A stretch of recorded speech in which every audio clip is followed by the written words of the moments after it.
On the broadcast tonight, North Korea breaks its silence to South Korea's final offer for talks over the shuttered inter-Korean factory zone. We'll have the latest. Political tit-for-tat. President Park proposes talks with the leaders of Korea's two main political parties in an attempt to resolve the current political deadlock. But the main opposition says no, and the presidential office isn't happy about it. It's a political tit-for-tat, but will the nation be able to break free from the deadlock and move forward? And Yemen on high alert. Yemeni security forces remain on high alert amid fears of an imminent attack by the al-Qaeda after the U.S. and Britain pulled diplomatic staff out of that country. They've also urged their citizens to leave the country, and the Korean government has followed suit. This is Early Edition at 6.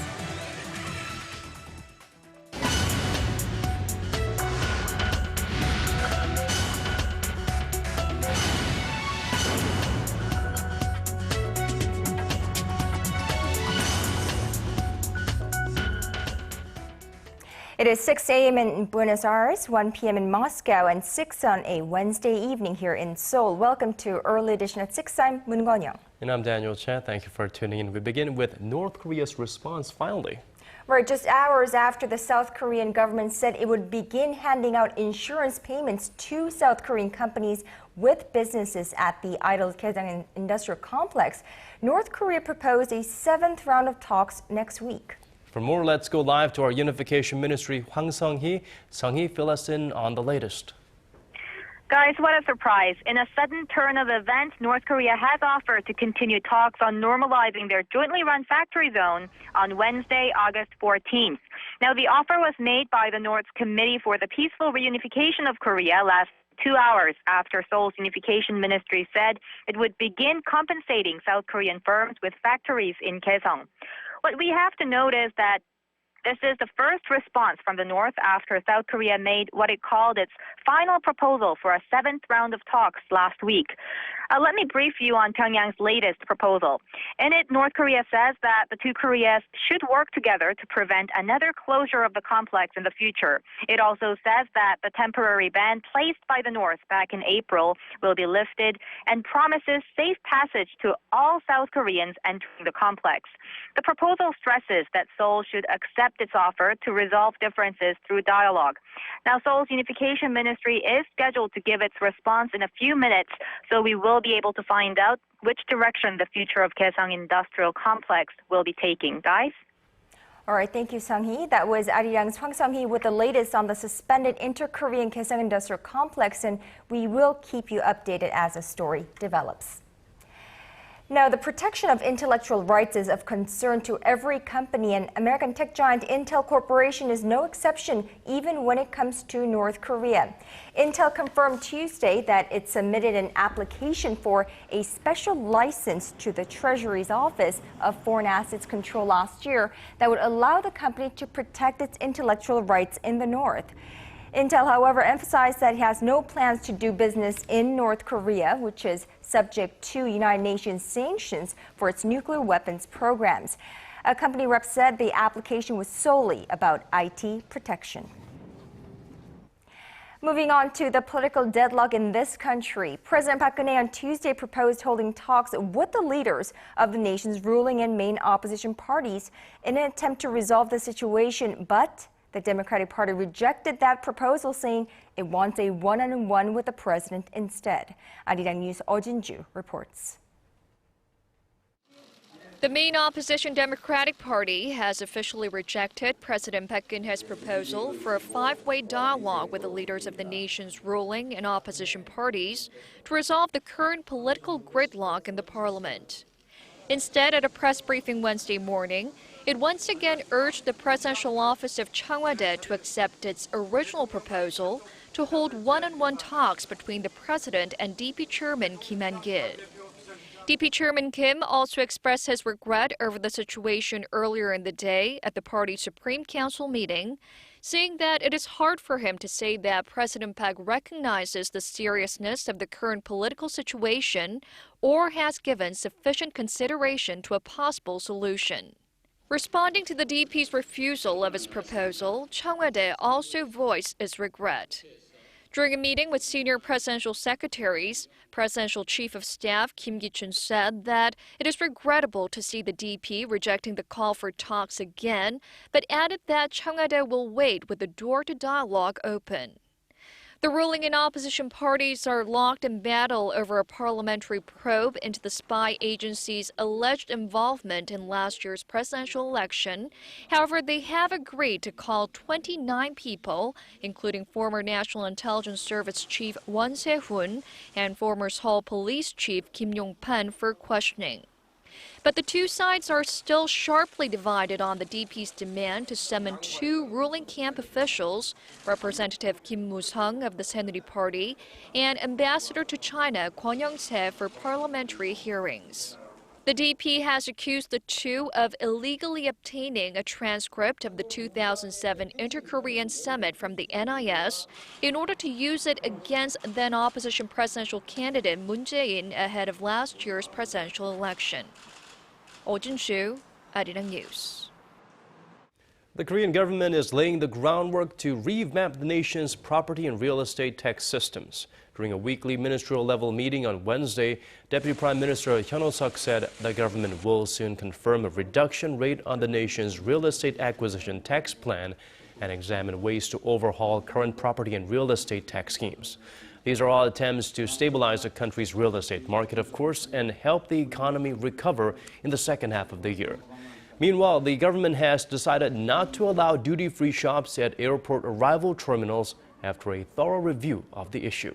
Hyun said the change would have weakened the country's customs service and led to congestion at arrival terminals. The Park Geun-hye administration is moving ahead with plans to kickstart a so-called creative economy, which would utilize science, technology, and ICT to boost the economy. The manpower that's considered essential in carrying that out are software developers. But as our Yurian tells us, the Korean government has yet to lay out any detailed guidelines to nurture them.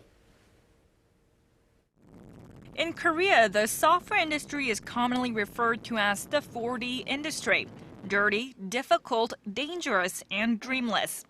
While the country has a strong foothold in the manufacturing sector, the software industry remains underdeveloped and is one of the least popular industries for employment. The Korea Institute for Industrial Economics and Trade, in a report Wednesday, cited low pay as the main reason for the lack of interest, since small to mid-sized companies make up a large chunk of the software industry. Add that to the fact that the lifespan of software technology is relatively short, and the average retirement age for those in this industry is younger than in others.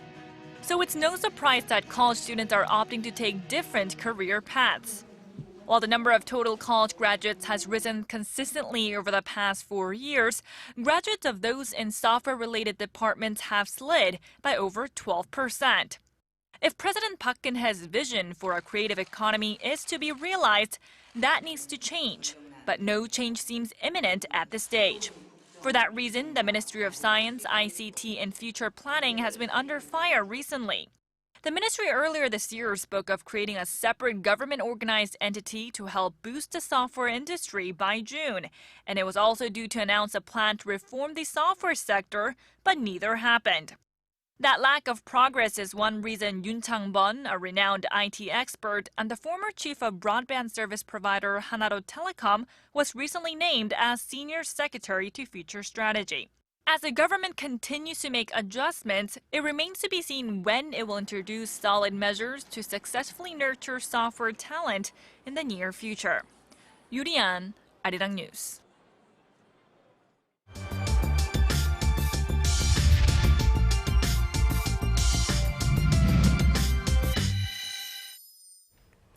Despite efforts to clean up the society, Korea remains beset by corruption. Collusion between politicians and the wealthy is rampant. Personal ties, kickbacks, and lobbying for tax breaks are also deeply embedded in the Korean society. In recent months, high-profile corruption cases involving Korea's largest conglomerates have rocked the nation, bringing the issue of corruption once again firmly under the spotlight. Right, President Park Geun-hye has vowed to root out corruption in order to create a fair and clean society. To walk us through how Korea is trying to tackle this corruption problem, we have our Ji Myung-gil joining us live this evening. Good evening to you, Myung-gil. So it sounds pretty bad, but is this country that corrupt? Hello guys. Well, most people do agree that Korea needs to make a serious effort to tackle the problem. According to an international survey this year, Korea is the most corrupt developed country in Asia. This was based on a survey on 2,000 foreign businessmen living on the continent. Hong Kong-based firm Political and Economic Risk Consultancy ranked Korea the 10th most corrupt out of 17 countries in Asia. The corruption index was just shy of 7 this year, the worst in 10 years. Now, this is twice as corrupt as Singapore and worse than Malaysia and Thailand. Let's hear what Koreans think about corruption in Korea. Corruption in Korea is very serious. I think it will never go away in my lifetime. Korea should quickly enact an anti-corruption bill to eradicate corruption. Well, the most corrupt developed nation in Asia, what led us to earn this honor? What are some of the main causes, Myung-gil? Well, Daniel, experts say the main issue is collusion between government officials and Korea's big conglomerates. Since conglomerates exert a great deal of power over Korea's economy, tax evasion, embezzling slush funds, and asking for favors in exchange for bribes have become prevalent in Korean society. Also, light punishment for those convicted of corruption is a major contributing factor. If yourself or myself committed the same crime, we may have to end our life, the rest of our life in the prison. That's I'm certain. So the money talks too much. In other words, the presidential pardon should not be allowed. Everybody should be equal in front of law. So whether you are wealthy or not, law should be equal. The experts said another cause of corruption is that Korea does not protect whistleblowers. According to a survey by the non-governmental agency Transparency International Korea in June, 4 out of 10 young Koreans said they would not report corruption to the authorities out of skepticism of the law's effectiveness or for the fear of reprisal. 55% said they would report irregularities, 33% said it depends on each case, 8% said they would never report it. Of the respondents, only 4% said they had reported a case of corruption before. Now, Myung-gil, it's often said that corruption undermines economic development. Explain to us why that is the case. Yes, Kon-young, bribery and corruption hinder fair competition and sap economic vitality out of a country. Experts say it's not just an ethical moral issue. They say it's directly connected with the people's livelihoods. Nigeria is actually producing oil. So if government is not corrupted and people can share the fruits of oil industry, then the people's livelihood will be very affluent. But at the moment, only the few political elite share the fruits of oil wealth with the multinational. In other words, the bulk of the nation are suffering by the poverty because they cannot enjoy the wealth of oil. Kim also added if the corruption perception index drops by 1 point, the gross domestic product or GDP per capita rises by 2.6%. And he pointed out that Singapore's economic growth miracle was made possible by its no-nonsense approach to tackling corruption. Well, knowing is half the battle and now is better than never. What is the Korean government trying to do to stamp out corruption, Myung-gil? Well, Daniel, the cabinet last week approved Korea's first anti-corruption bill in order to strengthen punishment for government officials involved in irregularities as part of efforts to root out corruption in the public sector. We believe the anti-corruption bill will prevent public officials from accepting illegal favors, kickbacks, and carrying out duties related to their personal interest. The bill will help raise the Korean government's integrity. If officials receive bribes related to work, then they could face criminal charges. But if the bribes are out of their work duties, they could face fines of up to 5 times the kickbacks received. The legislation will be submitted to the National Assembly for a vote this month. Well, hopefully this administration will be successful in carrying out its campaign pledge of rooting out corruption in this country once and for all. All right, thank you, Myung-gil, for that in-depth report on Korea's drive to tackle corruption. Hopefully next time you'll have something more positive as a follow-up to this story. Sure, Daniel.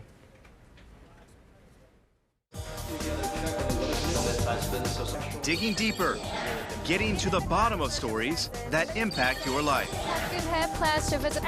Talking with you on air and online. Connecting you with heroes and experts to help you understand the world's most pressing issues. News and current affairs at its best with Moon Gun-young and Daniel Che on Early Edition at 6. Now shifting gears to the economy, Korean import prices rose by 2 points. The United States and Britain have decided to withdraw most of their diplomatic personnel from Yemen as fears grow that terrorists in that country have Western interests in their crosshairs. Meanwhile, Korea's foreign ministry has also advised Korean nationals in Yemen to evacuate that country. Our Park Ji-won has the latest. The U.S. has ordered all of its non-emergency diplomatic staff to leave Yemen due to an extremely serious terror threat. It's also urging any American citizens in Yemen to leave immediately. Our focus is on keeping both our personnel and citizens who are traveling overseas safe. This decision and the announcement this morning was based as a response to an immediate specific threat. The Pentagon says the U.S. Air Force transported some of its embassy staff out of Yemen's capital, Sana'a, on Tuesday. Britain has also temporarily withdrawn its government personnel from the country. The decision came a day after U.S. intelligence officials said they had intercepted a conversation between al-Qaeda chief Ayman al-Zawahiri and his deputy in Yemen, implying imminent major attacks were being plotted against U.S. or Western interests in the country. Yemen is home to al-Qaeda in the Arabian Peninsula, which is considered the most operationally active terrorist affiliate in the al-Qaeda network. Yemeni authorities are standing firm in the face of the serious security threat. We fight on behalf of many countries, so it makes sense and is totally justified that the world leaves us alone in this critical period, that it leaves us as we fight this battle on behalf of the many. We emphasize that our security services and armed forces can control anything in the capital Sana'a or elsewhere, and as our security services, along with the army, could foil this plan. Korea's foreign ministry also advised dozens of Korean citizens residing in Yemen to temporarily leave the country or stay indoors and refrain from going out in the country. Park Ji-won, Arirang News. Meanwhile, Iran's new president says he wants international talks, not threats, on his country's nuclear program. Hassan Rouhani is calling for serious negotiations with the West, insisting both sides can resolve their differences. Kim Hyun-bin reports. Hassan Rouhani has opened the door to diplomatic talks with the United States on Tehran's highly disputed nuclear program. Speaking in his first new conference Tuesday, Rouhani said he wanted to resolve the dispute and was ready to enter negotiations. We are determined to resolve the dispute. We are ready for serious and substantive discussions. If the other side is also similarly ready to talk, I am confident that the concerns from both sides through discussion can be resolved. Rouhani's election victory over conservative rivals in June raised hopes for a diplomatic solution to the nuclear issue. He said Iran's nuclear program is the right of the Iranian people and will not be abandoned. But he emphasized Tehran will continue on the basis of international law, sparking cautious optimism in the West. There are steps they need to take to meet their international obligations and find a peaceful solution to this issue, and the ball is in their court. Western powers in Israel accuse Iran of attempting to develop nuclear weapons. But Iran has repeatedly insisted its nuclear program is solely for peaceful purposes. Kim Hyun-bin, Arirang News. More on the repercussions of the Snowden saga. The United States will push ahead with high-level talks with Russia this week, despite Moscow's decision to grant asylum to U.S. surveillance whistleblower Edward Snowden. The State Department says Secretary of State John Kerry and Defense Secretary Chuck Hagel will discuss bilateral and global issues with their Russian counterparts in Washington on Friday. As well as covering Syria and Iran, some time will be set aside to discuss Snowden. The 30-year-old former intelligence analyst was granted temporary asylum in Russia last week, despite continued demands from Washington that he be extradited to the U.S. Snowden's exact whereabouts are not publicly known, but his lawyer says he has found a place to live in Moscow. Japan has unveiled its newest warship, the Izumo, to the dismay of its neighbors. The $125 million vessel is Japan's biggest warship since World War II. It looks a lot like an aircraft carrier, which is the reason for the discontent. Our Defense Ministry correspondent Han Da-eun tells us more. The Izumo had its unveiling in Yokohama on Tuesday at a grand launching ceremony attended by thousands of dignitaries, including Deputy Prime Minister Taro Aso and top officials of Japan's self-defense forces. The warship is the nation's biggest since World War II. It's classified as a flat-top destroyer, but bears a strong resemblance to an aircraft carrier with the capacity to load up to 14 helicopters. 5 helicopters can take off and land simultaneously on a flight deck that's nearly 250 meters long. The Izumo can also carry the Osprey, America's latest multi-mission aircraft with a vertical takeoff and landing capability. It's because of this that some weapons experts warn the Izumo could potentially be used as an aircraft carrier with the ability to launch fighter jets or other kinds of aircraft that can take off and land vertically. Although Japan has made clear the ship will only be used in the nation's defense and border area surveillance missions, the warship is big enough to raise the hackles of Japan's neighbors, especially China. The Chinese Defense Ministry was quoted in the local daily The Global Times as saying that Asian nations and the international community should stay alert to Japan's military expansion. It also added that Japan should keep its old promise of taking a path to peace by using its defenses only when attacked. Japan plans to deploy the vessel at the end of next year and will begin its commission in 2015. The Japanese Defense Ministry also says it has plans to build one more warship similar to the Izumo in the future. Han Da-eun, Arirang News. Now we have this just coming in. The South Korean Unification Ministry is holding a press conference right now as we speak with regards to the Kaesong Industrial Complex talks. Now North Korea had proposed holding the 7th round of Kaesong Industrial Zone talks in Kaesong on August 14th, and the South Korean government has accepted that offer. So the two Koreas will be holding another round of talks, the 7th of its kind, on the resumption of operations at the Inter-Korean Joint Industrial Complex in Kaesong on August 14th. And we'll have more on that as the story develops in our later newscast.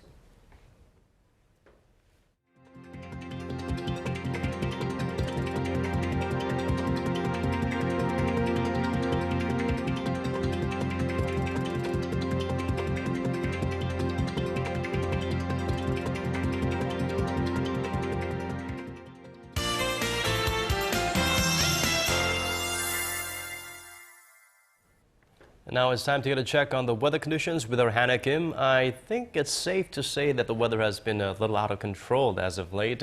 You can never predict what's next, right, Anna? I can't agree with you more. There's rain, then sun, then clouds. It's just all over the place. But now that the monsoon season is over, I can tell you that it's all summer heat from now on. And as if we haven't had enough heat in this country, Hannah. I mean, I hear tomorrow is going to be even hotter.